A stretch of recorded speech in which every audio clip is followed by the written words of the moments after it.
Hey everybody, it's Moderate here, and I really don't know how to feel about episode 9. It frustrated me like really badly, and the root of it all is Sota. So let's get right into the beginning.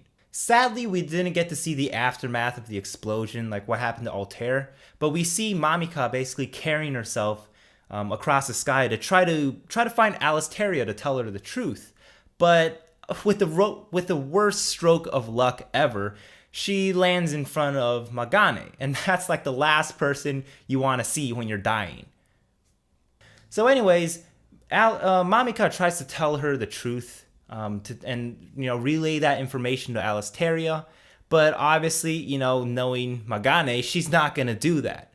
And when Alisteria finally shows up, Magane tells her she technically doesn't lie, but she just scrambles the information in a way that frames Meteora for Mamika's death. I'm sorry, that's still lying, all right? You're spreading misinformation, all right? That's just no, don't do that. But obviously, that's part of her character.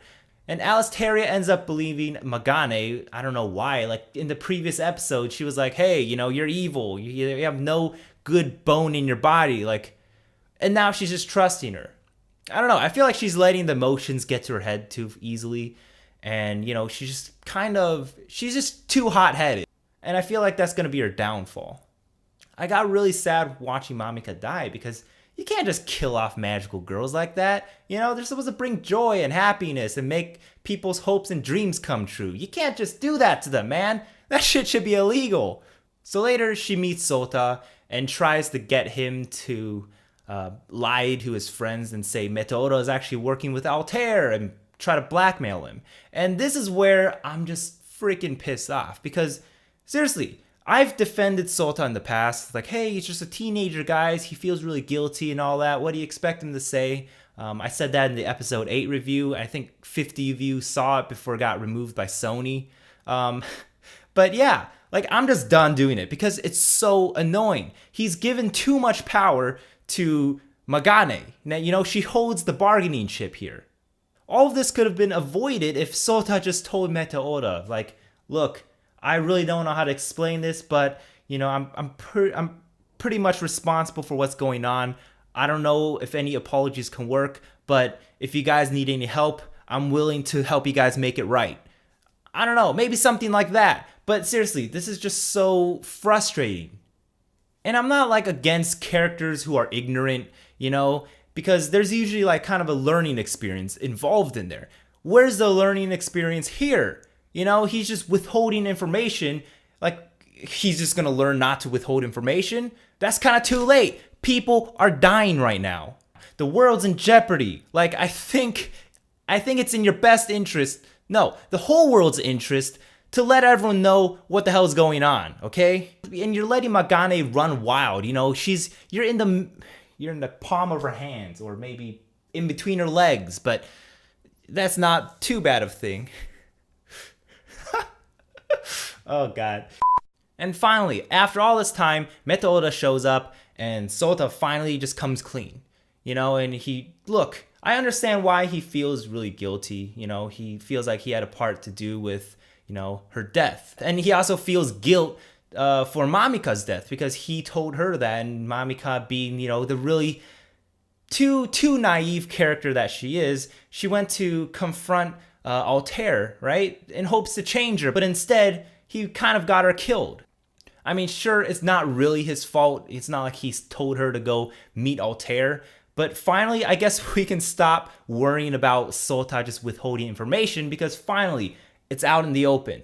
So Meteora tells him to never forget about the bad things you've done in the past. Don't sugarcoat it.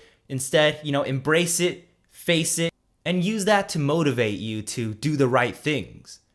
And now the two purple-haired characters are engaging each other in battle, and Magane does word magic on him and basically makes that one attack he does that tears up the ground miss her completely. It just diverts. So he ends up bringing out that weird ghost spirit woman.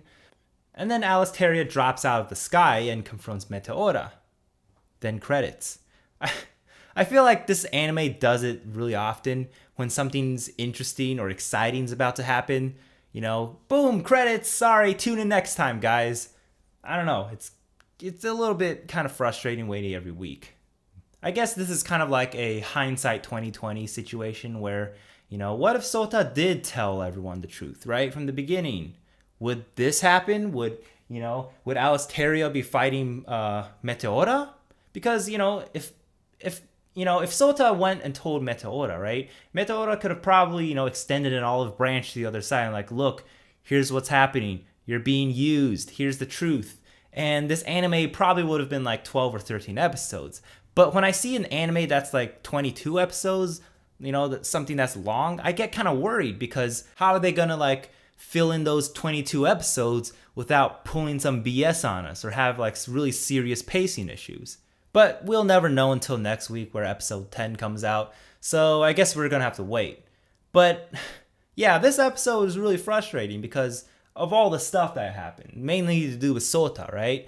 But at least for now, we can say that we can finally say that the ball is rolling, right? Like Sota has finally told someone the truth, and we could finally put all this past us, unless, you know, Meteora and Sota gets killed, and, you know, the only two people that know the information are gone. I don't know. I don't think that's gonna happen. But then again, anything could happen.